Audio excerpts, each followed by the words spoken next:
Egungun, Dance with the Ancestors. Let me tell you a story from the heart of West Africa among the Yoruba people, where the past and present meet in a colorful, lively celebration called the Egun Festival. It's a time when the ancestors come back to visit, not as ghosts or spirits you might expect, but through dancing masks that bring their stories to life. This story is about a teen named Adi and how a festival taught him something he never knew he needed: respect and humility for those who came before him.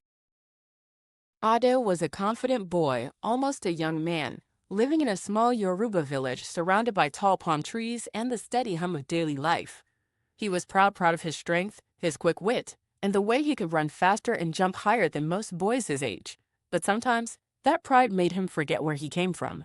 His grandfather, Baba Kola, often told him stories about their ancestors, but Ade would listen half-heartedly, thinking those old tales didn't matter much today.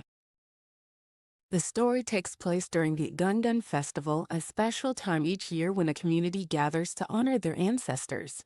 For days, people prepare by making elaborate masks and costumes, each one representing a different ancestor, their traits, their history, and their wisdom. The masks aren't just decorations, they are believed to hold the presence of the ancestors who return to guide and protect the living. On the morning of the festival, the village was alive with music and laughter. Drums beat steadily, and dancers dressed in bright, flowing costumes moved like the wind, their faces hidden behind the Egungun masks. Ed watched with a mix of excitement and skepticism. He thought, why do we need all this fuss about people who have been gone for so long? Baba Kola noticed Ed's attitude and decided to teach him a lesson that would change his view forever. He handed Ade a small wooden mask and said, "You will join the dance today, carry the spirit of your ancestor, and learn from the steps you take." At first, Ade felt awkward. The mask was heavy, and the dances seemed strange and slow compared to the games he loved. But as he moved with the others, something shifted inside him. He began to feel a connection, not just to the dance or the drumbeat, but to the stories his grandfather told, stories of courage, kindness, and sacrifice.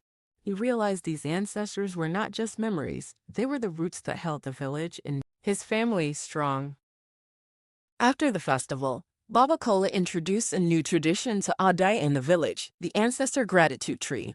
This wasn't a real tree, but a special board where people wrote down the names of ancestors or the values they wanted to honor, like honesty, patience, or bravery. Each name was like a leaf, reminding everyone to be grateful for the lessons passed down through generations.